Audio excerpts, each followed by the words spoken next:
13, 14, and 15. So second to the last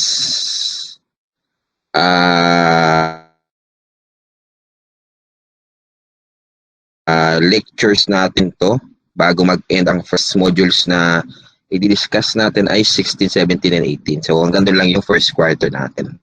So sa masusunod na synchronous class natin, magkakaroon tayo ng mga quizzes. Okay? Multiple choice question lang naman. So sa multiple choice question na yun, ihahatiin natin lahat ng modules doon. Okay? So our topic for this day is about work, kinetic energy, and the potential energy. So nakikita ba yung presentation? Kita ba? Okay, so mag-start na tayo ha. So if you have questions, feel free to open your mic to ask questions and or chat dun sa chat box. Okay, so first topic for this synchronous class is about work and kinetic energy. So work, everyday definition, is any activity that requires muscular effort. So if you want to push things or lift things up, you will apply work or you will exert work. Okay?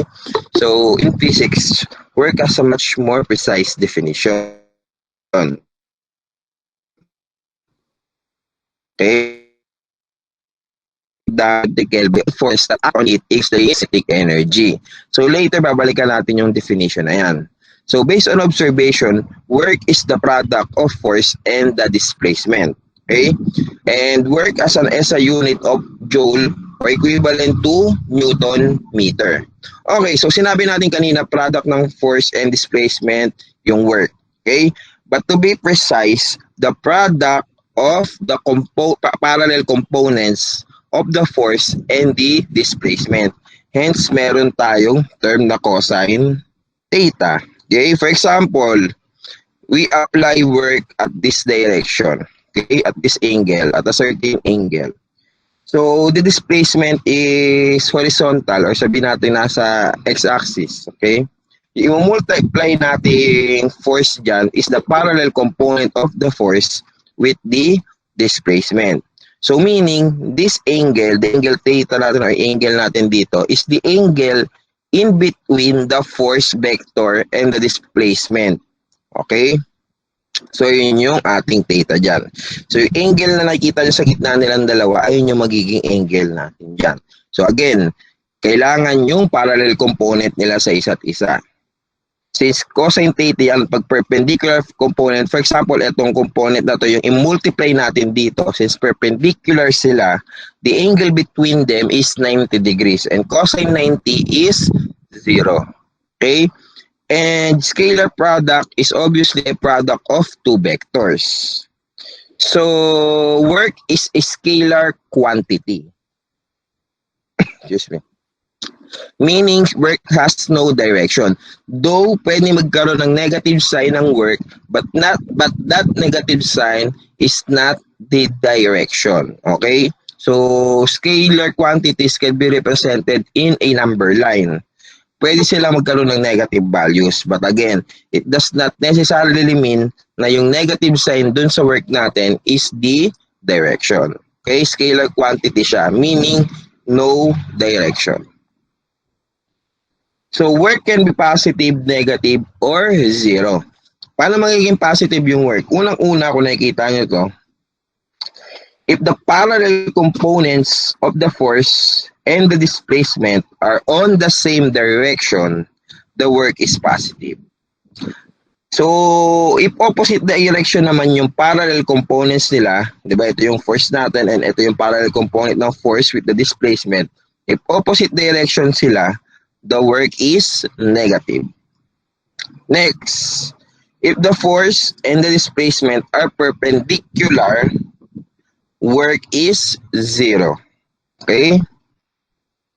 So, may example tayo ng positive, negative, or zero work. Unahin na natin yung zero work. So, for example, itong weightlifter natin dito. Yung weightlifter is lifting a weight. Okay, barbell. Okay? So, nililift lang niya, nag-apply lang siya ng force dun sa barbell. pero wala siyang displacement. Hindi niya tinataas o hindi niya binababa yung barbell. So if walang displacement, work is 0. There is a force but displacement is 0, hence work is 0.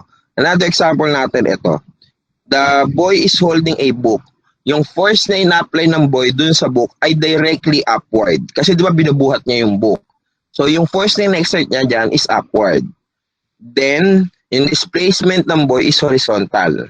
So kung vertical, pataas yung force, then horizontal, papunta sa kanan yung displacement. They are perpendicular to each other, the force and the displacement. Hence, the work is also 0. So, ayun.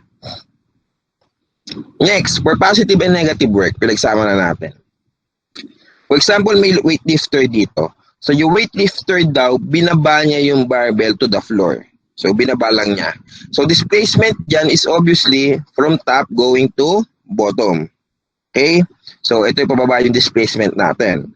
So, alam natin na sa system na to, yung buong system na to kasi yung weightlifter and barbell ay merong action-reaction forces. Diba? Action-reaction pair. Yung force ng barbell dun sa kamay ng tao, pababa, at yung force ng kamay ng tao papunta sa barbell na pataas. Gets? Action-reaction yun, ha? So, kung titignan nyo yung B tsaka C, ito yung action-reaction natin. Ito yung force ng barbell sa kamay. Ito yung force ng kamay dun sa barbell. Okay? Tandaan nyo, ha? Ito, in-exert ng barbell sa tao. Ito, in-exert ng tao sa barbell. Ito yon. Okay? Action-reaction yan. Ngayon, dun tayo sa B. Anong masasabi natin sa force na in-exert ng barbell doon sa kamay ng tao? Okay? The work done by the barbell on the hand of the weightlifter is positive. Bakit? Since the displacement and the force is on the same direction. Okay? Next. Paano naman yung work done by the hands of the weightlifter on the barbell? Tandaan nyo, yung force ng hand on the barbell is upward, but the displacement is downward. So what can you say about the work?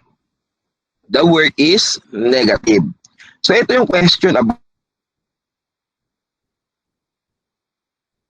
sino yung gumagawa ng work lang dito, medyo vague siya. Hindi natin alam kung sino yung gumagawa ng work. Ito bang barbell sa kamay o yung kamay sa barbell? So again, determine who does the work. Okay? So, total work done is just simply the sum of all the work done by the individual forces that acts on the object. So, meaning, no, lahat ng force na nag-act dun sa isang object, kukunin natin lahat ng work nila, then simply add natin sila. So, ayun yung total work done. Okay? So, mag-example tayo.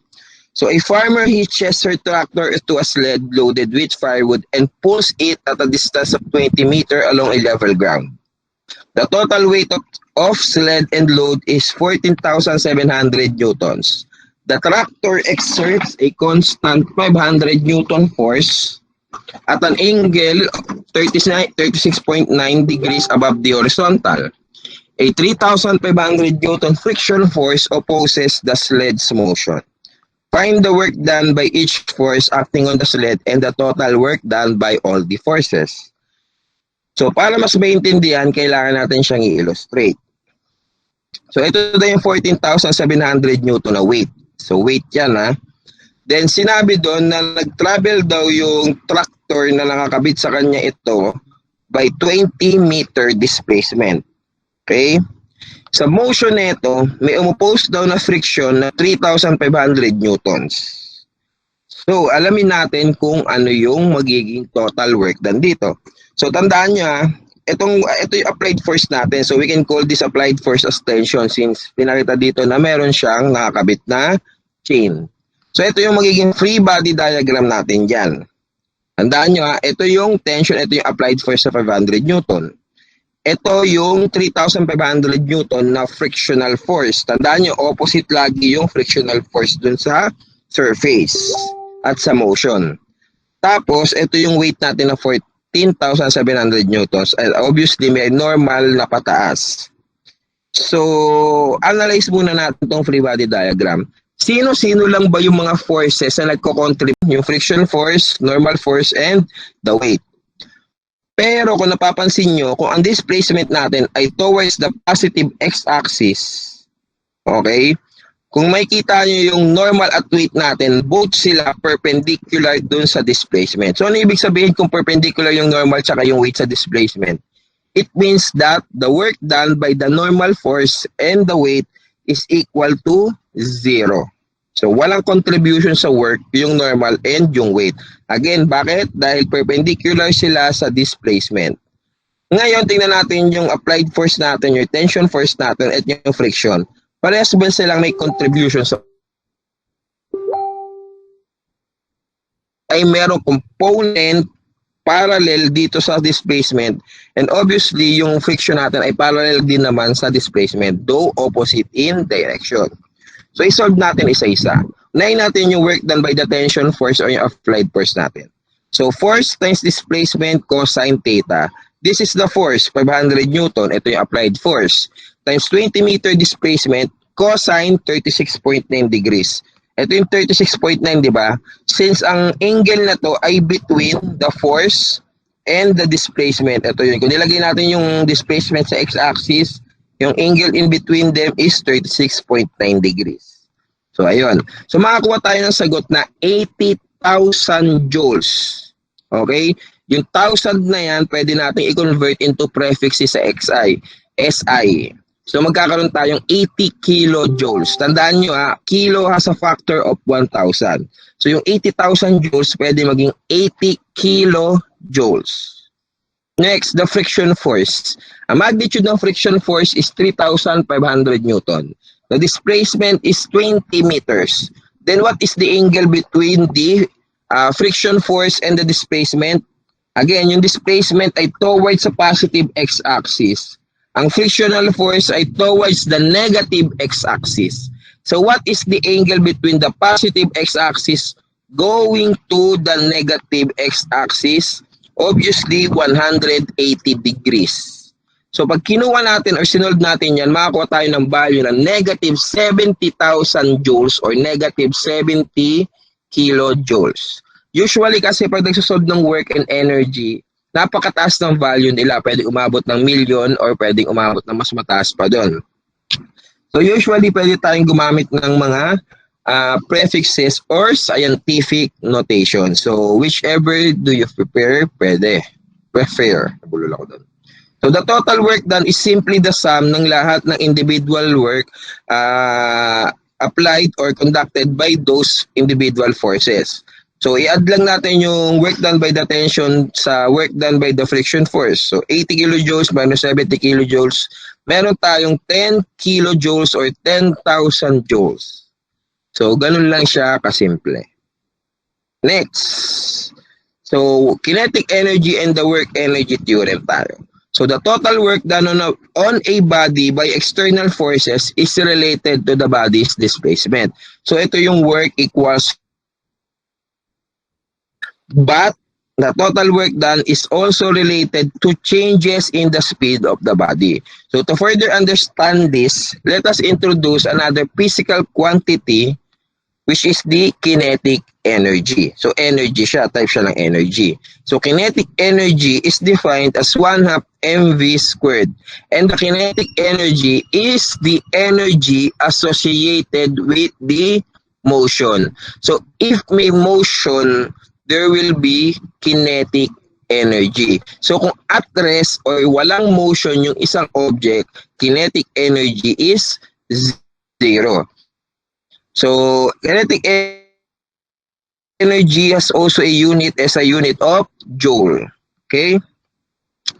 So, the work done by the net force on a particle equals the change in the particle's kinetic energy. So, ito yung kaninang definition natin. So, yung definition na yan is pasok sa work energy theorem natin. So, again, the total work done is equal to the particle's change in kinetic energy.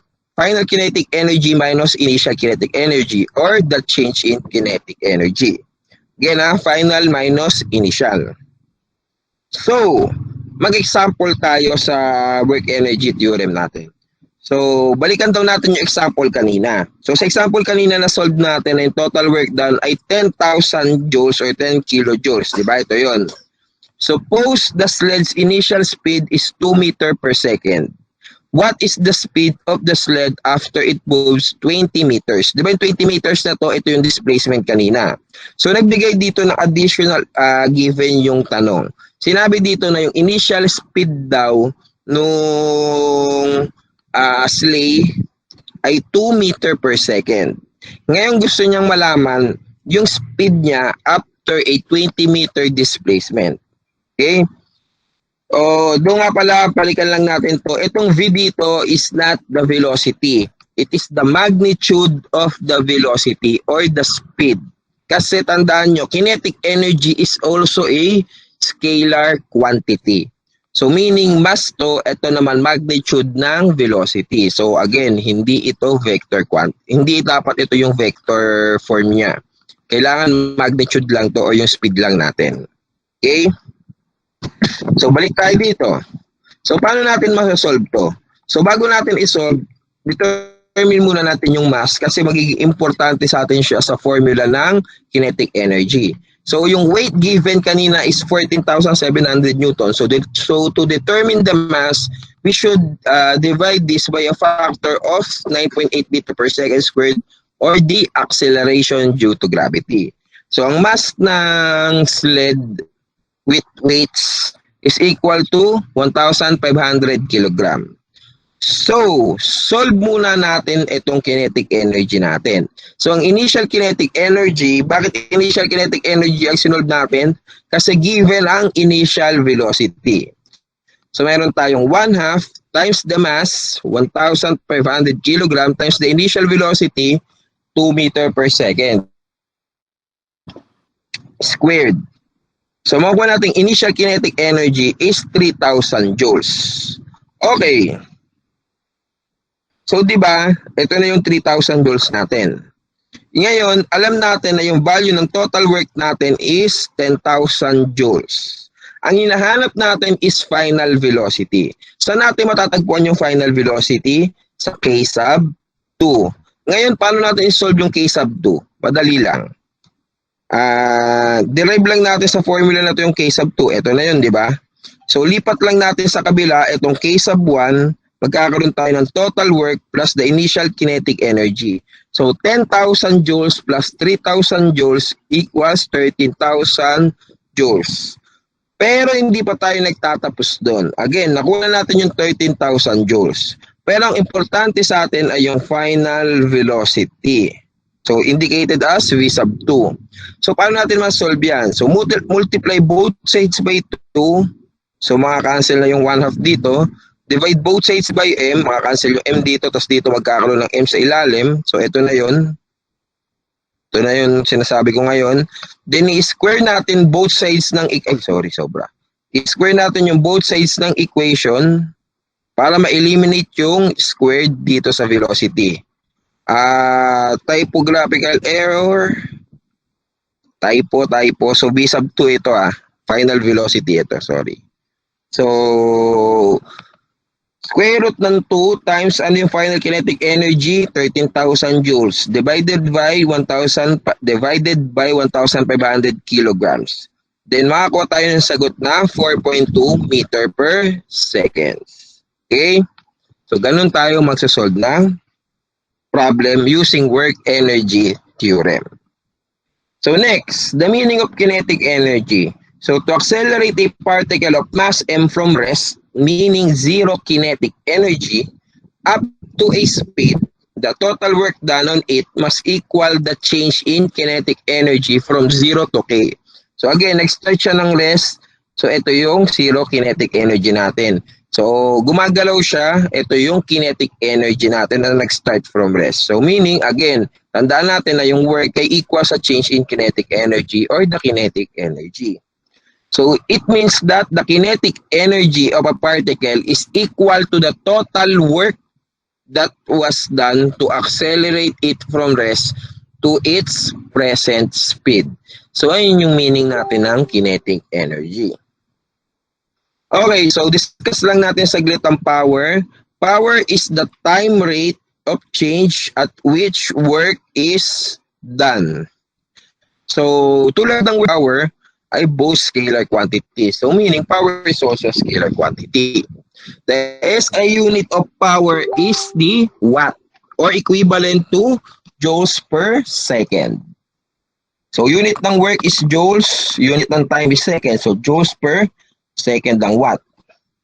So, may conversion tayo ng horsepower to watt. Horsepower is literally horsepower. So, doon talaga siya na-derive sa lakas ng kabayo. Okay?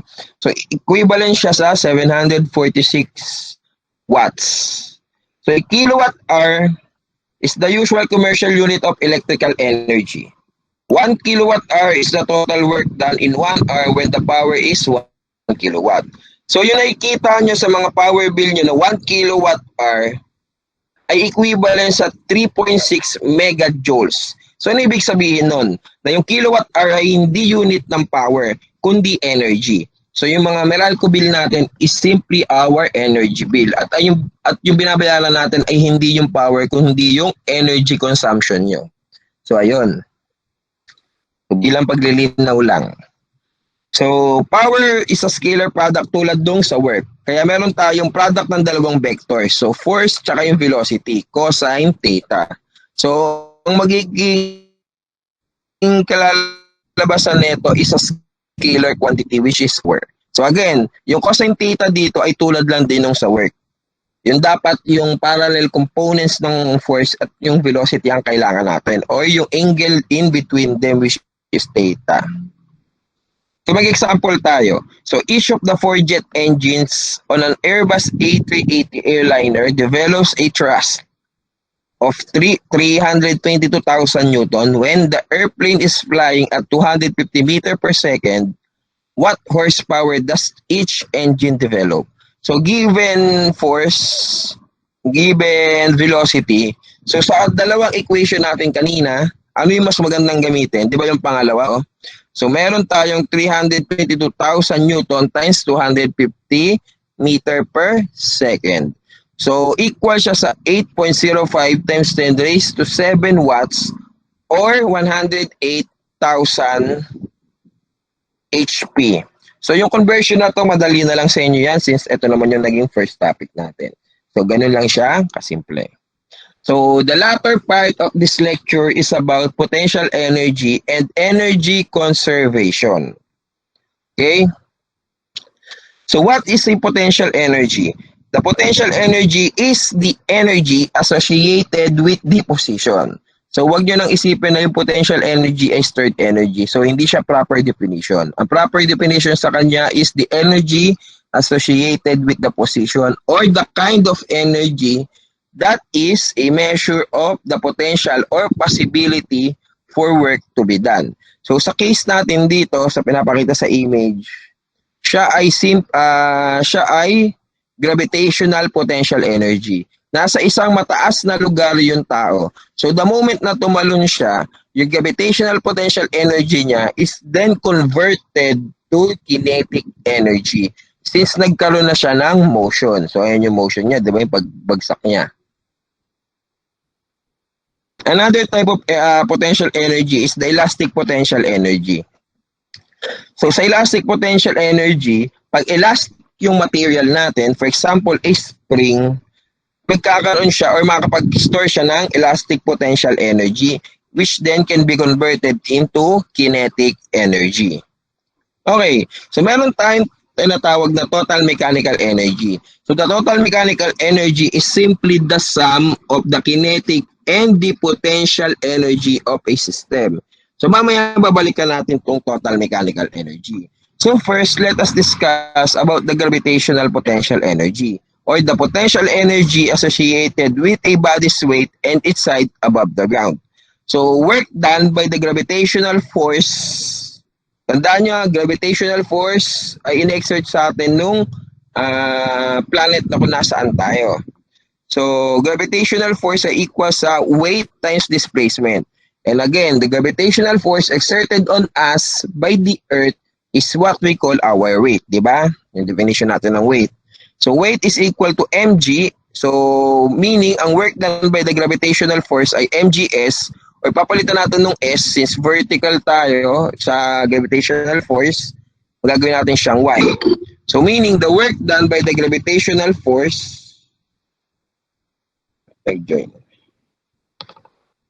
ay equal sa equation na to. Or, tandaan natin na ang term na mgy is simply the gravitational potential energy. So, kung napapansin nyo, sa equation natin na to, negative yung change in potential energy. Di ba parang baliktad nga yung U grab 1 minus U grab 2. Tandaan nyo yung 2 yung final at ito yung initial. So, ibig sabihin lang no, na negative yung change in potential energy sa work natin. Bakit? So, analyze natin yan. Tandaan natin, if you increase Y or increase the height, the work will be negative. Bakit negative ang work? Tandaan nyo, ang gravitational force ay laging pababa. Di ba ang weight natin pababa? So, ang gravitational force ay pababa. So, pag ini-increase mo yung displacement or yung height pataas, opposite direction yung gravitational force and yung increase ng displacement pataas. Hence, work is negative. Pero gravitational potential energy will increase as the height increases. Okay? So, malinaw yun ha. So, when you decrease Y, so meaning pwedeng binaba nyo or binagsak nyo yung isang object, work done by the gravitational force is positive. Kasi ang gravitational force pababa and the displacement ay pababa. Pero as you drop the height or the displacement papunta sa ground, nagre-reduce or nagdi-decrease yung gravitational potential energy. Mas mataas yung gravitational potential energy. Mas mababa yung height, mas mababa yung gravitational potential energy. So, yun. So, recall natin yung work energy theorem natin kanina na yung total work ay equal sa change in kinetic energy. And again, work done by the gravitational force is equal to the negative change in gravitational potential energy. So, ano meaning nun? Na itong change in kinetic energy tsaka yung negative change in potential energy ay equal. So, ito yun, di ba? Ito yung una. Ito yun. Ito yung pangalawa. So, ito yung total work. Pinag-equate lang natin. So, same ng position. So, lahat ng 2 pinagsama, lahat ng may 1 pinagsama. So, ito na yung magiging work energy theorem natin. So, ito yung total mechanical energy na conservation of total mechanical energy. Tandaan nyo, di ba? Ang mechanical energy is the sum of kinetic and potential. So, meaning sa sa mechanical energy, sa initial position, ito yon initial, which is ito rin yun. So, equal sila. So, I mean, yung total mechanical energy at position 1 equal sa kinetic energy plus potential energy or the gravitational potential energy at position 1 or y sub 1. Sa total mechanical energy at position 2 ay equal sa final kinetic energy plus final gravitational potential energy. Again, for position 2 to. So, tandaan nyo ang total mechanical energy na equal sa kinetic plus potential excuse me. So, when only the force of gravity does work, the total mechanical energy is constant, meaning it is conserved. So, paano natin sinabing constant? Pag sinabi natin constant, yung value ng mechanical energy sa pagtaas at sa pagbaba niyan ay pare-parehas lang. Pare-parehas meaning hindi nagbabago. Meaning, itong value nito ay hindi nagbabago. Pero tandaan nyo, habang tumataas or bumababa yan, nagbabago yung kinetic and potential. So, para mapatunayan natin constant yung total mechanical energy, so sa baba, habang tumataas yung bola, habang umakyat yung bola, nagre-reduce yung kinetic energy. Sa pinakamababang point, dito pinakamataas yung kinetic energy. So, habang tumataas yan, nababawasan yung kinetic energy, pero nadadagdagan naman yung potential energy. So, habang na-reach niya yung maximum height niya, remember, sa maximum height, ang velocity ay 0. Tama? So, kung ang velocity ay 0, meaning nun, kinetic energy is 0 kasi walang motion. Pero sa maximum height, dito rin maximum yung potential energy. Ngayon, pagbaba ng bola, yung maximum potential energy niya ay nagre-reduce or nagde-decrease at nako-convert sa kinetic energy. So kung babalikan natin yung gravitational, tumataas naman yung kinetic energy. So meaning nun, hindi magbabago yung value nito kasi kung isa bumaba, yung isa naman tumataas. So di ba paano nag-a-adjust? So kahit anong point dun sa pagtaas at pagbagsak, pare-parehas lang yung magiging value ng total mechanical energy. So again, when only the force of gravity does work. Okay? So, ayun. So, ito yung sinasabi ko kanina. So, pag nabawasan yung kinetic energy, madadagdagan yung gravitational. Pag dadagdagan yung kinetic, mababawasan yung gravitational. So, ayun. So, may example tayo sa work energy theorem if the gravitational force does the work. So, you throw a 0.145 kilogram baseball straight off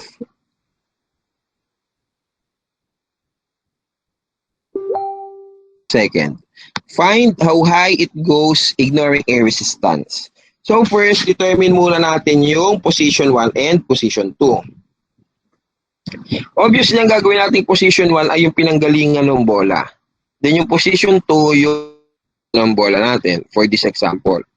So, sa initial position natin, usually ginagawa natin siyang 0. So, yung ginagawa nating reference point or yung ating origin. So, tandaan nyo sa initial position, nandun the initial velocity which is 20 meter per second. At ang nasa tanong is how high it goes. So, how high? Gaano kataas? Meaning the maximum height. So, again, tandaan nyo sa maximum height, the velocity is 0. Meaning yung final velocity sa problem natin ay 0. So again, hinahanap natin is the maximum height. So sinulat na natin yung given. Mass is again 0.145 kilogram and the initial velocity is 20 meter per second. So ito yung work energy theorem natin kanina, di ba? Yung medyo mahabang formula lang. Ito yung final kinetic energy. Ito yung final kinetic energy, final gravitational potential energy, initial kinetic energy, initial gravitational potential energy. So tandaan natin, ang initial position natin ay ginawa nating origin, so 0 yan. Ang final velocity natin ay equal sa 0 kasi maximum height, tama? So ano mangyayari sa ating equation na yan? Kung ang final velocity natin ay 0, edi yung final kinetic energy natin ay 0 na rin. Okay? Kung nasa origin yung initial position, meaning yung initial potential energy ay 0 na rin. So, ano yung natira? Itong dalawang terms na lang. Yung final potential energy at yung initial kinetic energy. Doon kung napapansin nyo, parehas silang may M, may mass. Pwede nating i-cancel na lang yan. Okay? So, may matitira sa ating itong term lang nasa baba. Though, ang kailangan nating hanapin is itong final position. So we will divide both sides by acceleration due to gravity. So ayan. So ang final working equation natin ay ito na. Okay? So ano yung initial velocity natin? 20 meter per second. Again, squared. Divided by 2g. G is the acceleration due to gravity. So makakuha tayo ng value na 20.4 meters. So, ganun lang.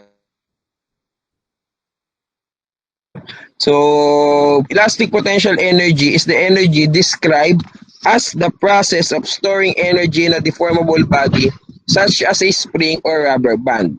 So, to further elaborate, a body is called elastic if it returns to its original shape and size after being deformed. So, ito lang yung tingnan natin. Again, who does the work? So, when work done is on a spring, may nag-join. Okay, ulitin natin. So, when work done on a spring, so mauuna dito yung final position minus the initial position. So, positive yung change ng gravitation na elastic potential energy. So, tandaan nyo itong term na to is the elastic potential energy. Yung mga yan So, when work done by the spring ay equal sa term na to. Nauna yung initial minus yung final. So meaning no negative yung change. So para mas maintindihan, tingnan nyo itong illustration natin. Sa A, ito yung equilibrium position. So kung nasan yung equilibrium position, nandun yung origin natin ng X. Okay? So pag hinatak nyo daw yung object, hinatak nyo, nasan yung force ng spring? 'Di ba? Ang tendency ng spring ay ibalik yan sa position kung saan siya nanggaling. So hatakin ng spring yan. Pero kung napapansin nyo, yung displacement ay opposite direction kasi nga hinatak nyo. Meaning yung work done by the spring on the block is negative. Okay? So pag binitawan, sa letter C naman, binitawan nyo na yung block. So anong tendency nun? Again, hahatakin ng spring yan pabalik sa equilibrium position. Though ang displacement niya ay pabalik na rin, kaya yung magiging work done by the spring on the block as it relaxes is positive. Sa letter D naman, kinompress nyo yung block, then nirelease nyo, binitawan nyo. So again, ang tendency ng spring ay bumalik sa equilibrium niya. So papunta siya sa direction ng displacement. Ito yon. So napapansin natin nung kinompress siya, then nirelax siya, ang work done ng spring doon sa block ay magiging positive. So again, ito yung ating elastic potential energy. At yung work done ng elastic potential energy ay negative negative change in elastic potential energy. Again, work done by the elastic energy ay equal sa negative change in potential energy. So ano yung sinasabi natin doon sa mga illustration natin? So pag yung spring daw ay i-stretch mo palalo, work done is negative and the elastic potential energy increases. So ito yung B. So pag hinatak mo siya ng hinatak, yung work done ng spring dun sa object ay magiging negative kasi nga opposite yung direction ng displacement and yung force or the elastic force. Pero habang binabanat mo siya, mas nag-i-increase yung elastic potential energy. Ngayon, binitawan mo na yung spring. So, nag-relax na yung spring, babalik na siya sa equilibrium. Work done is positive. So, ito yung nakita natin sa letter C at letter D. Pero habang nagre-relax siya, habang positive yung work, nagdi-decrease naman yung elastic potential energy. Okay?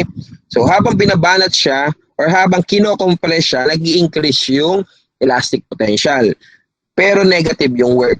Pero pag binitawan mo na yun or you let the spring relax para bumalik sa equilibrium position niya, work done is positive but the elastic potential energy will decrease. Okay, so di ba kanina, yung work energy theorem natin para sa gravitational. Yung gravitational potential, palitan lang natin ng elastic potential. So ito pa rin yung work energy theorem natin. Okay? So pag in-expand natin itong nasa taas, ito lang naman din siya. So mag-example, may tanong?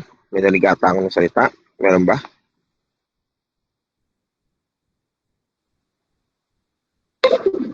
Okay, so sige mamaya pwede kayong magtanong. Wait, tapusin na natin to. Last ano na to example.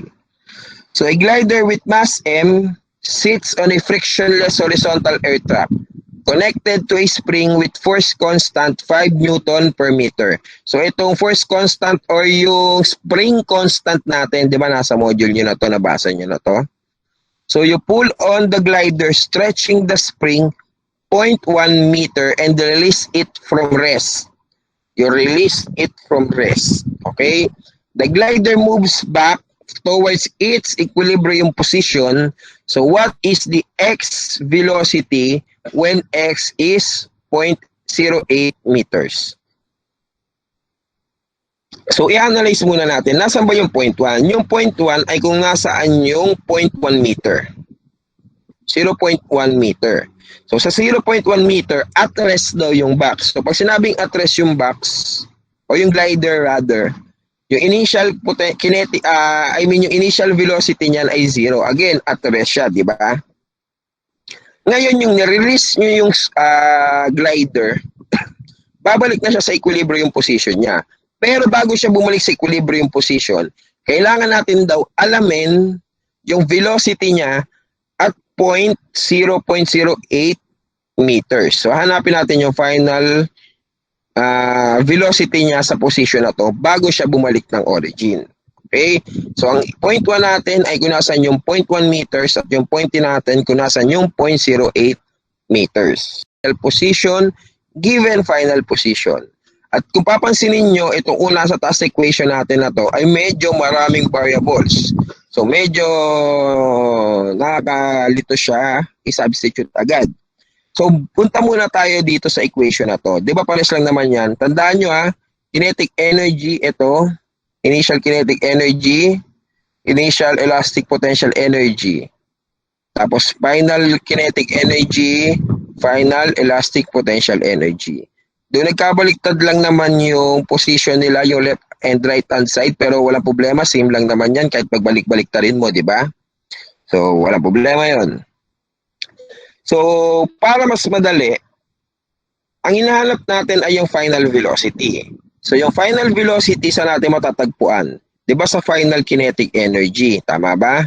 So, ibig sabihin, hindi natin ito masosolve.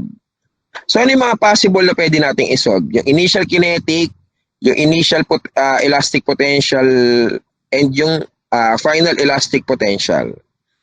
So, isolve natin sila isa-isa. Unahin natin yung kinetic. Tandaan nyo, yung initial kinetic energy ay dapat maging 0. Bakit 0? Kasi nga, at rest yung glider sa point 1 natin. So kung at rest siya, dapat talagang magiging 0 siya. Okay? So ayun. Kaya 0 yung value niyan. Though kapag gumagalaw yung object, magkakaroon ng value yung initial kinetic energy. Pero sa problem kasi natin, at rest yung glider. Kaya 0 yung kinetic energy. So next, the initial elastic potential. So 1/2, yung K natin is the spring constant or force constant, which is 5 Newton per meter times the initial position. Kung initial elastic potential yan, syempre initial position yan, which is 0.1 meter. So again, naka-squared yan Makakuha tayo ng value na 0.0250 joules. Next, para sa final elastic potential energy, papalitan lang naman natin yung initial ng final kasi final elastic potential na yan. So, 0.08 meters ipapalit natin. So, makakuha tayo ng value na 0.0160 joules. Okay, so nasolve na natin yung tatlo. So, sa tingin nyo, masasolve na ba natin yung final kinetic energy na to? So, again, check natin to. May kinetic na tayo. May initial elastic. Meron tayong final elastic. So, masasolve na ba natin yung K sub 2 o yung final kinetic? Oo. So, i-derive lang naman natin yan. Ililipat lang naman natin to sa kabila, dito. Then, pagpapalitin lang natin ang pwesto yung left and right hand side. So, yung K sub 2 natin ay equal sa positive K sub 1 plus initial elastic potential minus final elastic potential. Since nilipat natin siya sa kabila, di ba? Kaya negative na siya. So, substitute natin, ang initial potential energy ay 0. Ito yung nakuha nating value ng initial elastic. Ito yung nakuha natin ng final elastic potential energy. So, ang makukuha nating kinetic energy ay 0.0090 joules. So, alam na natin yung value ng kinetic energy. May value na tayo ng kinetic energy. Pero, ang importante sa atin dito ay yung final velocity. So, magdi-derive pa tayo. Multiply both sides by 2. So, magkakaroon ka ng ganitong term dito sa taas. Cancel na ito dito. Divide both sides by m. So, magkakaroon ka ng m dito. At ito naman ay mawawala na ng m. Then, i-square root natin both sides ng equation. So, ito na yung square root natin. At syempre, yung v sub 2 natin ay v sub 2 na lang. Wala nang square dyan kasi ni-square root na natin. So, substitute natin yung value. Square root ng 2 times 0.0090 joules divided by 0.2 kilogram. So, tandaan nyo, radical yan. Makakuha tayo ng positive, negative na roots. So, nakuha natin is positive, negative, plus minus 0.3 meter per second. Ang nasa tanong kasi, what is the x velocity? So, velocity ang hinihingi, meaning meron dapat tayong direction. So, kung i-analyze natin, sa point 1, dito siya nanggaling, di ba? Saan siya pumunta? Papunta sa left or towards the negative x-axis. So, kung pumunta siya ng negative x-axis, meaning no, ng velocity natin, ay dapat negative. So your final answer should have a negative sign kasi x velocity ang hinihingi sa atin. Okay? So, last 2 slides. So, paano naman kaya pag may gravitational at elastic potential energy na present? So, tandaan nyo ito yung work energy theorem natin. So, again, ito yung initial, yung unang part, ito yung initial total mechanical energy equal sa final total mechanical energy. Okay? Pero tandaan nyo, yung U dito is potential energy. And yung potential energy ay equal sa sum ng gravitational potential energy plus the elastic potential energy. So your equation can be as long as this. Again, itong una yung total mechanical energy initially and ito yung final total mechanical energy. So conservation niya ng mechanical energy. Though di na ako papakita ng example niyan at hindi naman siguro ako magbibigay ng ganyang kahabang solution para hindi kayo mahirapan. So pinakita ko na lang siya sa inyo. Last one is the law of conservation of energy. So sa law of conservation energy, ni-introduce natin yung internal energy or the energy associated with the change in the state of the materials. So if you raise a temperature of a body, the internal energy increases. So if you lower the temperature of a body, that the internal energy will decrease. So, alam natin na definition ng law of conservation of energy is that energy is never created or destroyed. It only changes form. So mathematically, representation niyan is the change in kinetic plus the change in potential plus the change in internal energy ay equal dapat sa 0. Kasi pag nagkaroon ka ng positive value niyan, it just means na meron kang energy na na-create. Kung nag-negative yan, may energy ka na na-destroy. Which is, until this day, no exception to this rule has ever been found. Since pag nagkaroon ng exception yan, at pag nagkaroon talaga ng lumabag yan, it will shake the foundation ng buong physics natin. Okay? Since law of conservation of energy is a fundamental law. Okay? So meaning ang daming laws na na-derive sa law of conservation of energy. So napaka-importante na itong law natin. Napaka-importante na itong concept na to sa atin, yung law ng conservation of energy. So kung 0 yung magiging value niyan, kung constant yung magiging value niya na 0, ibig sabihin lang nun, kung nag-increase yung change in kinetic, pwedeng mag-decrease yung potential o yung internal. So, pag may nag-increase dyan, may magdi-decrease din dyan. Okay? So, ayun. So, that is the simple explanation of the concept of law of conservation of energy. So, babalikan natin to sa thermodynamics. Sorry. Sa thermophysics natin. Okay? So, meron tayong tanong? Meron ba kayong tanong? Meron pa tayong 7 minutes para magtanong kayo kung may hindi kayo naintindihan.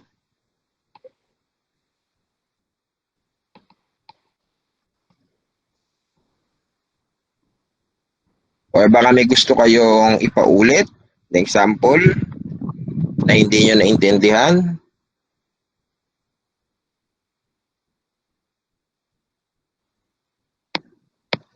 Magsisend ako sa inyo ng Pravset bago matapos yung klase. Yung Pravset 3, yung para doon sa may Newton's laws, tsaka yung sa may projectile.